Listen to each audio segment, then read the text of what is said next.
हूँ मानसी सुदर्शन। आप देख रहे हैं सिटी न्यूज। मैं आप सभी दर्शकों का करती हूँ स्वागत। अब बढ़ते हैं खबरों की तरफ। श्री कबीर धर्म मंदिर सेवा समिति जैनपुर अयोध्या में आज कबीरदास की जयंती बड़े हर्ष और उल्लास के साथ मनाई गई। इस मौके पर कबीरदास के चित्र पर पुष्प अर्पित कर उन्हें नमन और याद किया गया। उनके व्यक्तित्व और कृतित्व पर आए वक्ताओं ने प्रकाश डाले। कार्यक्रम के मुख्य वक्ता संत राम प्रकाश साहेब ने कहा कि कबीरदास के विचार आज भी प्रासंगिक हैं। उन्होंने सदैव समाज और देश को एक नई दिशा प्रदान करने की बात कही। कबीरदास जी आडंबर और पाखंड का भी विरोध करते थे। वे मानवता की बात करते थे। कबीरदास मध्यकाल के एक समाज सुधारक रहे। कबीरदास के जितने भी विचार हैं वह आज भी प्रासंगिक और अनुकरणीय हैं। हमारे देश व समाज का विकास कबीरदास के बताए हुए मार्गों पर चलने से ही हो सकता है। विशिष्ट अतिथि विवेक ब्रह्मचारी चंद्रपाल ने कहा कि कबीरदास मध्यकाल के महान समाज सुधारक रहे। इसके साथ ही वे सामाजिक न्याय के पुरोधा रहे। उनके जैसा आज कोई समाज सुधारक नहीं हो सकता है। उन्होंने सदैव मानवता व समानता को वरीयता दिया और ऊंच नीच की खाई को पाटने का काम किया। इसके अलावा भी अन्य वक्ताओं ने कबीरदास के विचारों, व्यक्तित्व, कृतित्व पर व्यापक रूप से प्रकाश डाले। इस कार्यक्रम में निर्मल वर्मा, नीरज वर्मा, विष्णु यादव, सुनील कुमार, गौतम रोहित, महेश कुमार निषाद, संतोष रोशन, संतोष दास अमरनाथ, सुनील गौतम, बलराम वर्मा, कृष्णा वर्मा, राजकुमार सहित अन्य लोग कार्यक्रम में शामिल रहे। आज विगत वर्षों के बाद जो है कबीर साहब की जयंती का कार्यक्रम जो है जैनपुर अयोध्या कबीर मठ पर जो है आयोजित किया गया। और क्या प्रोग्राम में कहाँ से लोग आए थे? इसमें जो है कि आसपास के सभी जिलों से लोग आए हुए थे, जैसा कि बस्ती, गोंडा, अयोध्या जनपद से थे, अम्बेडकर नगर से थे, बाराबंकी से और तमाम जिलों से लोग यहाँ आए थे। और इस कार्यक्रम में जो है कबीर के विचारों पर जो है सद्गुरु कबीर के विचारों पर सभी आए हुए जो है संतगण, अतिथिगण ने अपना विचार व्यक्त किया और वर्तमान में सद्गुरु कबीर के विचार किस तरीके से प्रासंगिक हैं कि देश में एक तरफ हिंदू और मुसलमान के नाम से तमाम दंगे विवाद हो रहे हैं। ऐसी स्थिति में जो है सद्गुरु कबीर के विचार और प्रासंगिक हो जाते हैं।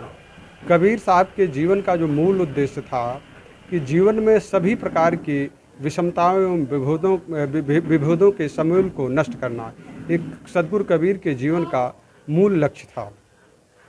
कबीरदास को एक समाज सुधारक लोग बताते हैं। जी हाँ, कबीर साहब जो है कि जो मानव जीवन में व्याप्त तमाम प्रकार की बुराई, वो किसी भी प्रकार की बुराई हो, चाहे वह समाज में जो है ऊंच नीच की भावना हो या जो भारत का जो है या देश का जो जनमानस है वह अंधविश्वास पाखंड में जो है लगातार जो है अंधविश्वास पाखंड से जो है उसका जीवन जो है कि पीड़ित हो रहा हो, इन तमाम जो है कि विषयों पर कबीर ने अपने विचार व्यक्त किए।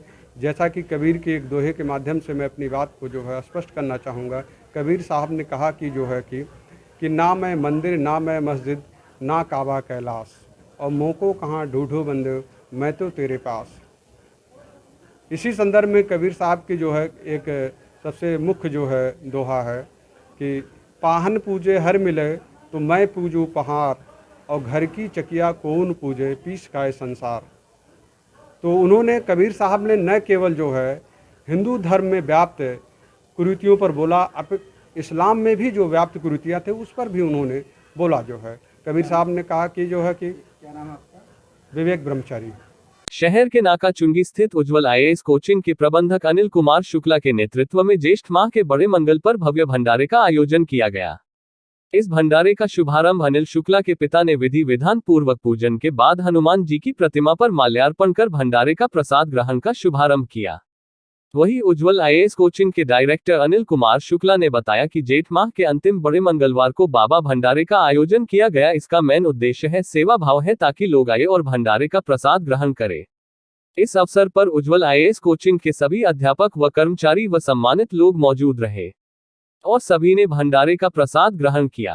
कार्यक्रम ये था कि उज्ज्वल आईएएस कोचिंग की तरफ से मंगलवार को, आज जो 5वां मंगलवार है ज्येष्ठ माह का, एक भव्य कार्यक्रम का आयोजन किया गया, जिसमें प्रसाद वितरण का कार्यक्रम चलाया गया और अभी भी जो भक्त हैं वो प्रसाद ग्रहण कर रहे हैं। उज्ज्वला इस कोचिंग जो है बच्चों के लिए ये प्रोग्राम और सभी भी लोग जो भक्तगण हैं उनके लिए प्रसाद वितरण कार्यक्रम चला रही है और आए प्रसाद ग्रहण करें। इसका शुभारंभ किसने किया था?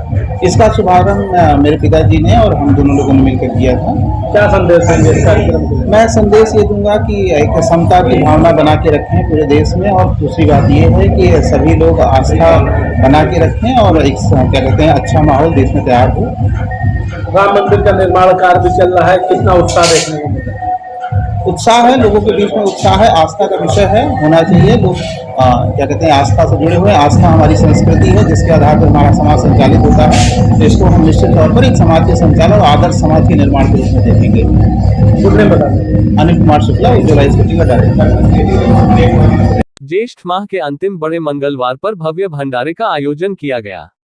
ये भंडारा शहर के सिविल लाइन स्थित गांधी पार्क के बाहर विभूमि फाउंडेशन के चेयरमैन विकास सिंह उर्फ भाले सुल्तान के नेतृत्व में भव्य भंडारे का आयोजन किया गया। इस अवसर पर फाउंडेशन के सभी कार्यकर्ता भी मौजूद रहे। इस भंडारे में मुख्य अतिथि के रूप उत्तर प्रदेश के श्रम सेवायोजन राज्य मंत्री ठाकुर रघुराज सिंह रहे, जिन्होंने भंडारे की शुरुआत बजरंगबली की प्रतिमा पर दीप प्रज्वलित कर व भोग लगाकर भंडारे की शुरुआत की गई। इस दौरान सभी श्रद्धालु व सम्मानित लोग इस भंडारे खाने का प्रसाद ग्रहण किया। अयोध्या जी है, अयोध्या जी में हनुमान जी का ही सब कुछ है। हनुमान जी यहाँ के कोतवाल कहे जाते हैं, ठीक है, और बड़ा मंगल है तो जाहिर सी बात है कि भंडारा होता है बड़े मंगल पे। अब हम लोग ने ये शुरुआत की है, हर साल ये भंडारा होगा, अभी शुरुआत की है। अभी सब हमारे जो है सभी भांजा है ज्ञानेंद्र सिंह, तो ये सब पूरे व्यवस्थापक हैं इसके, और ये है पहली बार शुरुआत की गई है। लगभग हमेशा ये भंडारा चलता रहेगा, हर बड़े मंगल पे एक दिन यही भंडारा होगा। ये है कि अब हनुमान जी बिना राम के बिना अधूरे हैं, और राम के बिना हनुमान जी अधूरे हैं, और हनुमान जी की नगरी है तो जाहिर सी बात यहाँ बड़े मंगल पे भव्य प्रोग्राम होना ही चाहिए। उनका भंडारे का मूल मतलब होता है, देखिए जो संपन्न लोग हैं उनके लिए नहीं, जिनको कुछ नहीं मिल रहा है खाने को, भंडारा उन्हीं के लिए होता है। राम मंदिर 24 जनवरी की डेट आ गई, 24 जनवरी 2024 को पूरा होगा।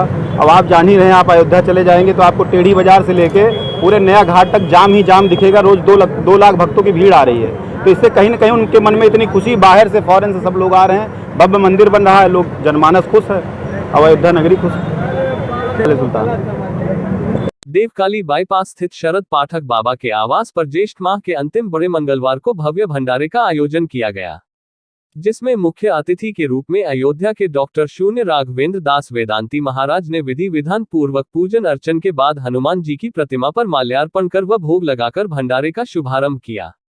वही भंडारे के आयोजक मित्र मंच प्रमुख शरद पाठक बाबा ने बताया कि इस भंडारे में मित्र मंच संगठन के सभी पदाधिकारी व कार्यकर्ता मौजूद है। ये भव्य भंडारा ज्येष्ठ माह के अंतिम बड़े मंगलवार पर किया जा रहा है, जिसमें सभी श्रद्धालु व सामाजिक कार्यकर्ता ने प्रसाद ग्रहण किया। इस अवसर पर राजा पाठक बाबा, यश पाठक बाबा, शरद प्रताप सिंह, अनुभव अर्धव तिवारी, नीरज निषाद, यश निषाद आदि सैकड़ों लोग मौजूद रहे। ज्येष्ठ माह के बड़े मंगल पर, जबकि आज पूर्णिमा भी है, उस पे भगवान श्री राम के परम भक्त हनुमान जी का भक्तिरत भंडारा कराया जा रहा है, जिसमें हमारे मंच के पदाधिकारी और सदस्यगण भी उपस्थित हैं, और हमारे आदरणीय गुरु जी डॉक्टर राघवेंद्र दास वेदांती जी का हम लोगों को आशीर्वाद प्राप्त हुआ और इनके हाथों से इसका उद्घाटन किया गया है। क्या कहना चाहेंगे भंडारे के? कहना ये चाहेंगे कि हमारे सनातन धर्म में जो है, और विशेषकर इस कलयुग में हनुमान जी का विशेष स्थान रहा है। इनका पूजा करने से, इनकी भक्ति करने से सारे कष्टों से मुक्ति प्राप्त होती है। ज्येष्ठ माह की पूर्णिमा का ये बड़ा मंगल राष्ट्र के लिए बहुत ही मंगलकारी है, और हमारे राष्ट्रीय मित्र मंच की ओर से राष्ट्रीय सामाजिक और धार्मिक क्षेत्र में समय समय पर विविध आयोजन किए जाते हैं। आज हमारे राष्ट्रीय मित्र मंच के संयोजक शरद पाठक जी के माध्यम से जनता जनार्दन को हनुमान जी के प्रसाद के रूप में प्रसाद का वितरण यहाँ पर किया गया है, जिसमें मैं आया हुआ हूँ। और आपने राष्ट्रीय आंदोलन के लिए अयोध्या से लेकर कश्मीर तक तिरंगा यात्रा किया था राष्ट्रीय मित्र मंच के माध्यम से। ऐसे तमाम आयोजन अयोध्या में सरयू के तट पर गरीबों को किसी अवसर पर आपने संतों के सानिध्य में वस्त्र वितरण, गरीबों को कंबल वितरण का भी आयोजन, और ऐसे आयोजन कराते रहते हैं हमारे बाबा पाठक जी।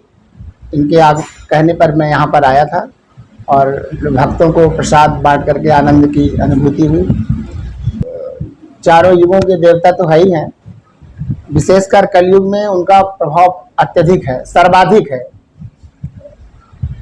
प्रभु श्री राम या भगवान से मिलाने का काम हनुमान जी का है। जो हनुमान जी की भक्ति करता है, पूजा पाठ करता है, आराधना करता है, उसको भगवान श्री राम की भक्ति प्राप्त होती है।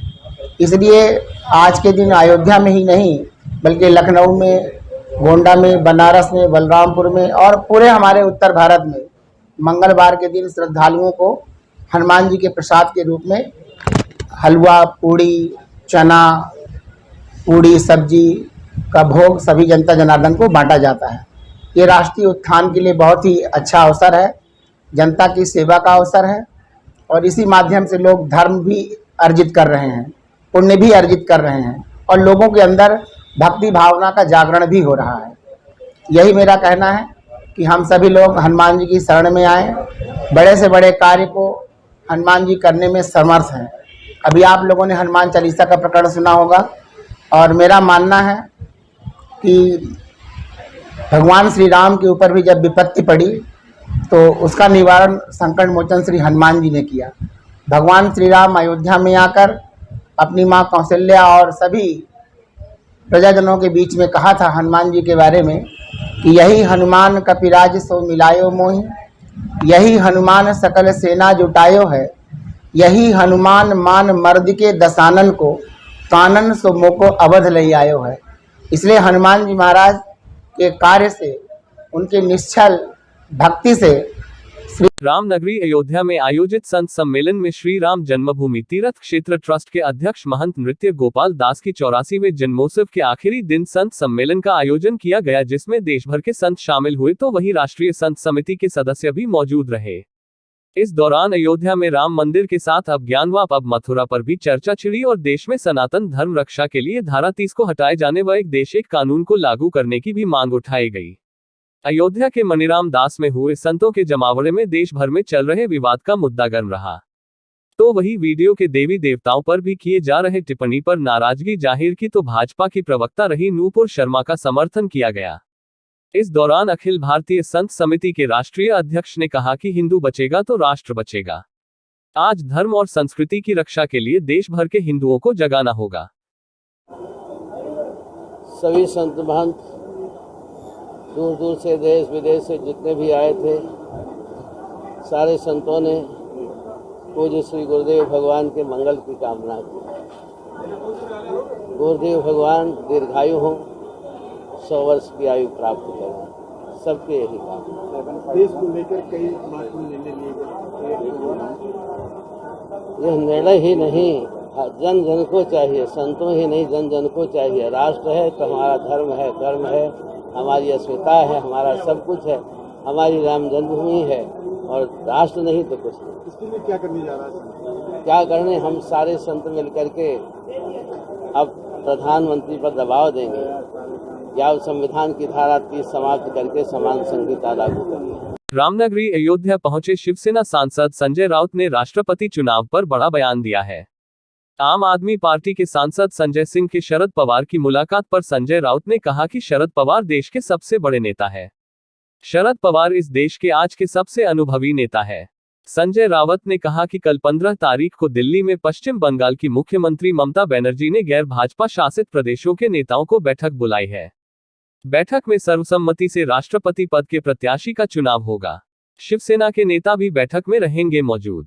शरद पवार राष्ट्रपति पद के लिए सर्वसम्मति से चुने जा सकते हैं। संजय रावत ने कहा कि देश को राष्ट्रपति चाहिए तो शरद पवार है, रबर स्टैंप चाहिए तो बहुत से नेता देश में है। वहीं दूसरी तरफ राहुल गांधी और सोनिया गांधी के ईडी की पूछताछ पर संजय राउत ने कहा कि सिर्फ कांग्रेस को ही नहीं सभी विपक्षी दलों को इस मामले पे हमलावर होना चाहिए। जो राजनीतिक दल या नेता सच पूछने की हिम्मत करते हैं या सवाल करते हैं, उनके खिलाफ केंद्रीय जांच एजेंसी माध्यम से उत्पीड़न होता है। जो देश के लिए ठीक नहीं है। नरेंद्र मोदी के ट्वीट पर कि 1.5 साल में 10 लाख लोगों को नौकरी देंगे, संजय राउत ने प्रधानमंत्री के इस बयान का स्वागत किया है। संजय राउत ने कहा कि प्रधानमंत्री ने पहले भी 2 करोड़ नौकरी देने का किया था वादा। भाजपा के लोगों ने तो 5 करोड़ रोजगार देने को कहा था। प्रधानमंत्री अपने इस 10 लाख रोजगार देने के वादे पर कायम रहे। दरअसल महाराष्ट्र के मुख्यमंत्री उद्धव ठाकरे के पुत्र आदित्य ठाकरे कल अयोध्या के दौरे पर हैं। वे लगभग 2 बजे अयोध्या पहुंचेंगे। सीधे जाएंगे रामनगर इस्कान मंदिर, जहां वे पूजा अर्चन करेंगे, भोजन भी वहीं पर ग्रहण करेंगे। 2:30 बजे पहुंचेंगे होटल पंचशील। 3:30 पर करेंगे प्रेस कॉन्फ्रेंस। 4:30 पर करेंगे हनुमानगढ़ी का दर्शन। 5 बजे करेंगे रामलला का दर्शन। 6 बजे पहुंचेंगे लक्ष्मण किला। 6:45 पर करेंगे सरयू आरती। 7:30 पर आदित्य ठाकरे लखनऊ के लिए रवाना होंगे। आदित्य ठाकरे के साथ में 1200 शिव सैनिक होंगे, जो अलग अलग माध्यमों से अयोध्या पहुंच रहे हैं। दरअसल शिवसेना सांसद संजय राउत शहर के पंचशील होटल प्रेस कॉन्फ्रेंस के दौरान जानकारी दी। 10 लाख की बात के शरद पवार साहब इस देश के बड़े नेता हैं। शरद पवार साहब इस देश के आज के सबसे अनुभवी नेता है, और जब इस प्रकार का चुनाव आता है या इस प्रकार की कोई स्थिति पैदा होती है तो हम सब लोग पवार साहब से मार्गदर्शन लेने के लिए उनके वहां पहुंचते हैं। कल 15 तारीख को दिल्ली में एक बैठक हो रही है जो ममता बनर्जी ने बुलाई है।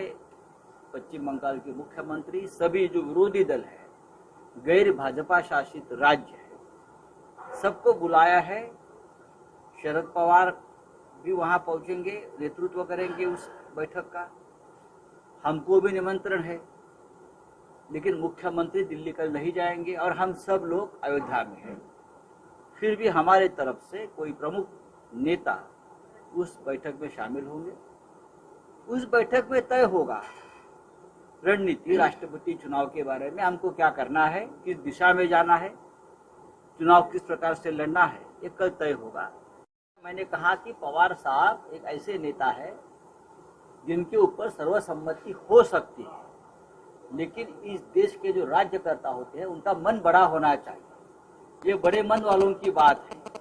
मैंने इतना ही कहा था, अगर देश को राष्ट्रपति चाहिए तो शरद पवार साहब है, अगर रबर स्टैंप चाहिए तो बहुत लोग क्यों में खड़े हैं। सिर्फ कांग्रेस ने नहीं, देश के सभी जो राजनीतिक दल है सभी ने हमलावर होना चाहिए। लेकिन लगभग सभी इस देश के राजनीतिक दल और नेता जो सच बोलने की कोशिश करते हैं, जो सरकार को सवाल पूछते हैं, उन सभी के ऊपर आज के सत्ताधारी केंद्रीय जांच एजेंसी के माध्यम से हमले कर रही है या उनका छल किया जा रहा है। ये देश के लिए ठीक नहीं है। देखिए, शरद पवार साहब इस देश के बड़े नेता हैं। शरद पवार साहब इस देश के आज के सबसे अनुभवी नेता हैं, और जब इस प्रकार का चुनाव आता है या इस प्रकार की कोई स्थिति पैदा होती है तो हम सब लोग पवार साहब से मार्गदर्शन लेने के लिए उनके वहां पहुंचते हैं। कल 15 तारीख को दिल्ली में एक बैठक हो रही है जो ममता बनर्जी ने बुलाई है। पश्चिम बंगाल के मुख्यमंत्री, सभी जो विरोधी दल है, गैर भाजपा शासित राज्य है, सबको बुलाया है। शरद पवार भी वहां पहुंचेंगे, नेतृत्व करेंगे उस बैठक का। हमको भी निमंत्रण है, लेकिन मुख्यमंत्री दिल्ली कल नहीं जाएंगे और हम सब लोग अयोध्या में हैं। फिर भी हमारे तरफ से कोई प्रमुख नेता उस बैठक में शामिल होंगे। उस बैठक में तय होगा रणनीति, राष्ट्रपति चुनाव के बारे में हमको क्या करना है, किस दिशा में जाना है, चुनाव किस प्रकार से लड़ना है, ये कल तय होगा। मैंने कहा कि पवार साहब एक ऐसे नेता है जिनके ऊपर सर्वसम्मति हो सकती है, लेकिन इस देश के जो राज्यकर्ता होते हैं उनका मन बड़ा होना चाहिए। ये बड़े मन वालों की बात है। मैंने इतना ही कहा था, अगर देश को राष्ट्रपति चाहिए तो शरद पवार साहब है, अगर रबर स्टैंप चाहिए तो बहुत लोग क्यों में खड़े हैं। सिर्फ कांग्रेस ने नहीं, देश के सभी जो राजनीतिक दल है सभी ने हमलावर होना चाहिए। लेकिन लगभग सभी इस देश के राजनीतिक दल और नेता जो सच बोलने की कोशिश करते हैं, जो सरकार को सवाल पूछते हैं, उन सभी के ऊपर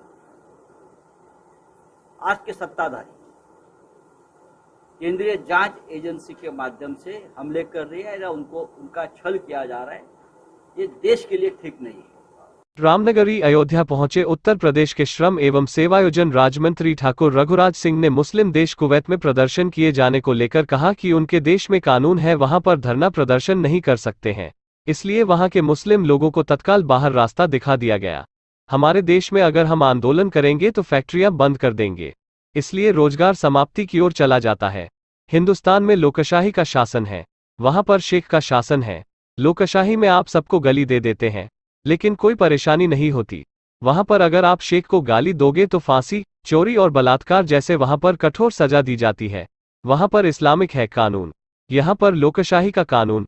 विश्व में यही ऐसा देश है जो अपनी बात कहने का मौका देता है, जो हम उसका दुरुपयोग करते हैं। कुछ लोगों का काम है दुरुपयोग करना, इसलिए दुरुपयोग नहीं होना चाहिए। तो वही प्रयागराज में आफरीन फातिमा का घर तोड़े जाने पर ओवैसी ने उत्तर प्रदेश की सरकार पर जमकर हमला बोले जाने पर मंत्री ठाकुर रघुराज सिंह ने कहा कि ओवैसी इस्लाम का विरोधी है। इस्लाम को जिस तरह से पेश करता है वो ठीक नहीं है, क्योंकि यहाँ पर बहुसंख्यक मुस्लिमों और किसी पंथ का दिल नहीं दुहकते। इसलिए एक दिन ऐसा आएगा कि ओवैसी जेल में होंगे। दरअसल आज श्रम राज्य मंत्री रघुराज सिंह भाजपा के युवा नेता विकास सिंह उर्फ भल्ले सुल्तान के द्वारा आयोजित भंडारे में शामिल होने अयोध्या पहुंचे थे। के देश में जाओगे, मैं ही उनके देश में जाऊं तो उनके कानून को फॉलो करना पड़ेगा। वहां पर आंदोलन नहीं कर सकते। हमारे यहाँ पर क्या है, हम आंदोलन करेंगे और फैक्ट्री को बंद कर देंगे, इसलिए रोजगार समाप्ति की ओर चला जाता है। आप जापान जाइए, जापान छोटा सा देश है और जापान ने तरक्की क्यों की? वहाँ पर क्या है, जब हड़ताल करते हैं प्रोडक्शन बढ़ाते हैं। हमारे यहाँ क्या है, फैक्ट्री में हम ताला डाल देते हैं। जब फैक्ट्री में ताला, जहाँ से हमको धन अर्जन होना चाहिए उसमें हम ताला डाल देंगे तो धन कैसे अर्जन होगा? तो इसलिए हमको सोच बदलनी पड़ेगी, क्रियाशील सोच बनानी पड़ेगी और सबके लाभ में हमारा लाभ है। केवल हम अपना ही हित सोचेंगे तो लाभ नहीं होगा। वहाँ कुवैत का कानून है कि वहाँ धरना प्रदर्शन नहीं कर सकते, उन्होंने तत्काल निकाल दिया, ठीक है, उनके कानून के विषय में हमको कुछ नहीं करना। हिंदुस्तान में लोकशाही है, वहाँ शेख का शासन है। लोकशाही में आप सबको गाली दे देते हैं लेकिन कोई परेशानी नहीं होती। वहाँ पर आप शेख को गाली दोगे फांसी की सजा है तुरंत। आप बलात्कार करोगे तो अंग भंग आपका कर देंगे और आपने किसी हाथ से चोरी की है तो हाथ काट दिए जाएंगे। वहाँ पर इस्लामिक कानून है, यहाँ लोकशाही है। विश्व में यही एक ऐसा देश है जो अपनी बात आप कहने का प्लेटफॉर्म मिलता है, लेकिन हम उसका दुरुपयोग करते हैं। कुछ लोगों का काम है दुरुपयोग करना, तो दुरुपयोग नहीं होना चाहिए। सही हमको डिसीजन लेना चाहिए, सही कार्य करना चाहिए। हिंदुस्तान की तरक्की में हम लोगों ने तय किया है जब मजदूर का स्टैंडर्ड अप होगा तब हमारे देश का स्टैंडर्ड अच्छा होगा। इसलिए हम चाहते हैं मजदूर की तरक्की में हिंदुस्तान की तरक्की है, ये हमने सोचा है। ओबीसी को तो कुछ न कुछ कहना है। ओबीसी जो है ये इस्लाम का ही, ये समझ लीजिए एक विरोधी है, क्योंकि इस्लाम को जिस तरीके से वो पेश करता है वो ठीक नहीं है। ओबीसी की जो भाषा, क्योंकि यहाँ बहुसंख्यक हिंदू हैं, उनका दिल को नहीं दुखाना चाहिए और बहुसंख्यक कभी मुस्लिमों का या किसी और पंथ का दिल नहीं दुखाते, इसलिए उनका दिल नहीं दुखाना चाहिए। नहीं तो एक दिन ऐसा आएगा कि ओबीसी जेल में होंगे। आज के लिए बस इतना ही, कल फिर मिलेंगे इसी समय इसी चैनल पर। अब हमें दीजिए इजाजत, नमस्कार।